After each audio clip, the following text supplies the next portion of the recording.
All right, lords and ladies, welcome to another exciting, fun-filled day here at PW Schools. Coming to you live from my room. Today we're going to talk about the Boston Tea Party and the Intolerable Acts. It's kind of a little bit complicated, so we all know the basics. We're going to go a little bit deeper. Bear with me. This one's going to be one of the longer videos, but you don't have another video to watch afterwards. That's the good news. So things are coming to a boil. Boil, tea, you boil tea. Anyway, things are coming to a boil. The British are still broke, and every time they try and pass attacks, the colonists get a little angry. Things have gotten better because the British Parliament hasn't thrown another tea on the colonists in a while. Another tax on the colonists as well. So things have gotten better. But after 3 years after the Boston Massacre, Great Britain passes the Tea Act. The Tea Act is not exactly a tax. It has some similarities, but what it really does is it gives the British East India Tea Company a monopoly on tea. And it makes it so that only the British East India Company can sell tea to the colonists. Colonists can only buy it from them. If you smuggle in tea that's not from them, you can face jail time or deportation to England or Australia, and you don't want to have to go to Australia.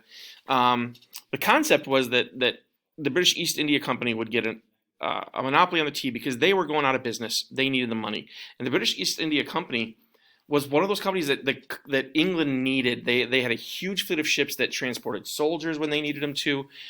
They had their own navy that they were using to keep some of the slave colonies in line and stuff like that. The British East India Tea Company was massive.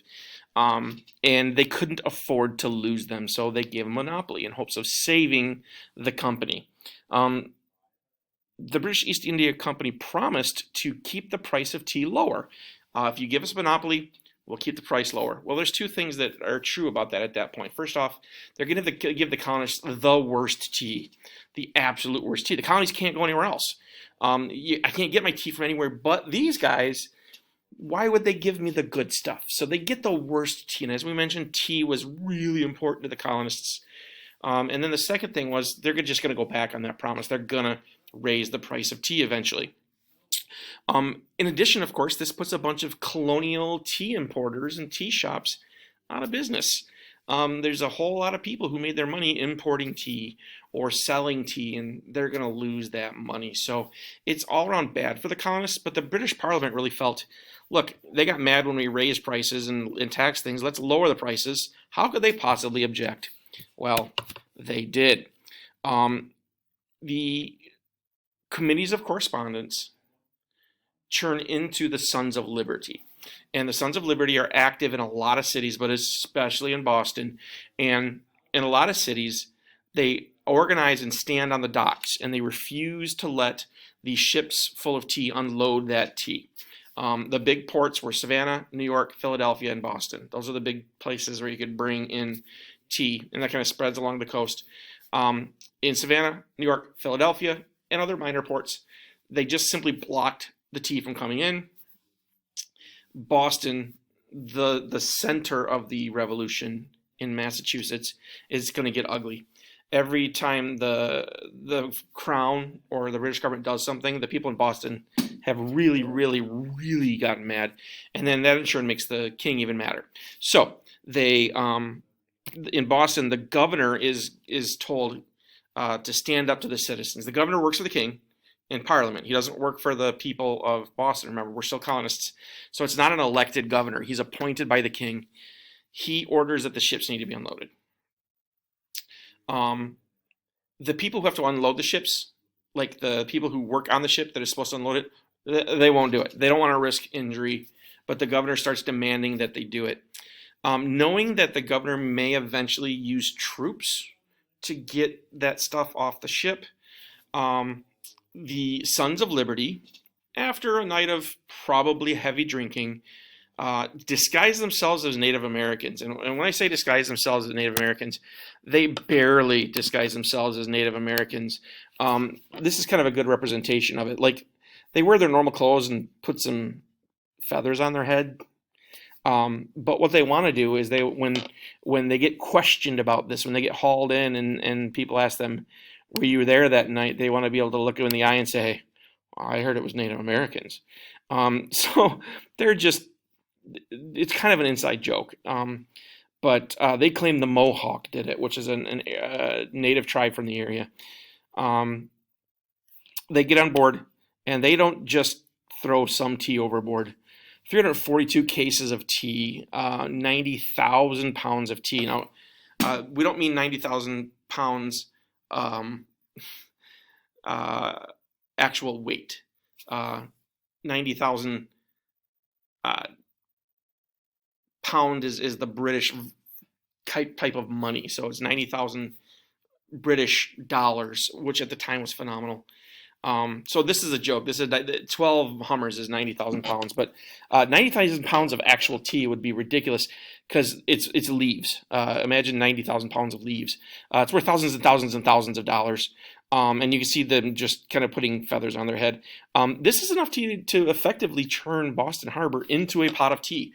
It's a ton of tea. And remember, this doesn't belong to the British government. This belongs to the British East India Company. This is the company that the government needs to save, and we're gonna put them out of business here. We're gonna try to put them out of business. So this goes beyond a boycott. This is actively hurting somebody. This is actively costing the British East India Company money. It's also an act against the crown because this company was protected by the crown. So really, really bad. The king has had enough. Parliament has had enough. And the interesting thing is Parliament was kind of in charge of the troops, but the king got whatever he wanted to. So they come down hard on Massachusetts and particularly Boston. The other cities didn't see this punishment as much because they didn't throw the tea overboard. They just kept it on the ships. So the British East India Company didn't lose money, except they couldn't sell it. Okay, when you throw it in the water, they're losing money. So Boston just gets nailed on this. The first thing they do is they close the port of Boston. The port of Boston is where all of the money was being made. Everything the colonists were making was going out to the port of Boston in the area. Anything they needed was coming in. So every store, every colonist that was buying and selling goods in Boston needed that port. They're going to shut it down, and that's going to bankrupt a lot of people in Boston.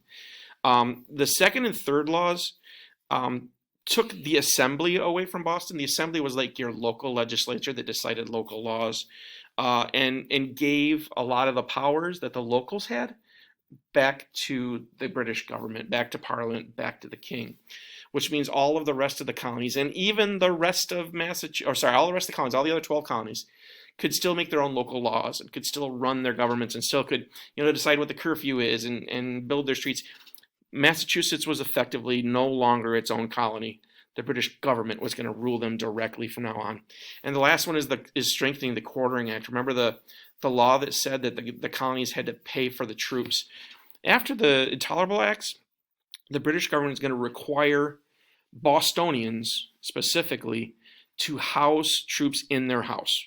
So you would come down to dinner and your mom would be there and your dad would be there and your brothers and sister would be there and 3 soldiers would be there as well, eating in your house. This was beyond outrageous, because correctly the Bostonians felt like these were spies. They were putting spies in my house, and especially the Sons of Liberty and the leaders of the revolt or the resistance in Boston. Those people always had British soldiers in their house. So this was absolutely a way for the British government to save money on the troops, but really control the behavior of the Bostonians and the people from Massachusetts. So this was so far beyond acceptable that the rest of the colonies took notice. And they said, if they can do this to Boston, what's to say they can't do it to us? Now, the truth was Boston went overboard. Overboard? They threw the tea overboard. So Boston went overboard, and they're getting punished very harshly. This is to all of the colonies an overreaction by the British government. They took it too far. The last thing that the British government did is they passed the Quebec Act. And that made, you remember the proclamation of 1763 said you couldn't go west of the Appalachian Mountains. The west of the Appalachian Mountains was officially made into Canada. Now, Canada was also controlled by the British, but Canada had different rules. Canada had a very different agreement with the Native Americans. and American colonists were forbidden from going into Canada. And if you were caught in Canada and you weren't a part of the British government, you could be thrown in jail. So they're basically taking away what the colonists fought for in the French and Indian War. So they're really, really getting nasty. Tomorrow we'll talk about how the colonists respond to this. Hint, they're gonna possibly overreact as well. We don't get to a Revolutionary War with one side being rational. Both sides are gonna get into a nuh-uh, situation. But for today, let's talk about your assignment. If you go into Classroom and you go to the Chapter 5 materials, you will find, where are you? Boston Tea Party essay. And the instructions are in here. I'm not going to read them to you, but let's just say real quick, I want you to take a stand as far as were the colonists justified? How justified were they in what they did? And your answer could be completely justified. Your answer could be not justified at all. It could be anywhere in between.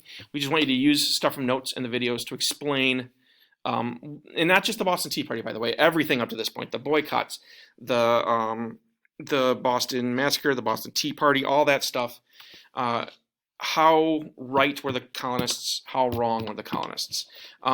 5 to 6 great sentences, more than that if you wish. But what I'm really looking for here is content. Don't take the 5 to 6 sentences as like Bible truth. We're just looking for you to cover the topic. So show me what you learned and get a great grade. Any questions at all? Email me. Have a wonderful day. Bye-bye.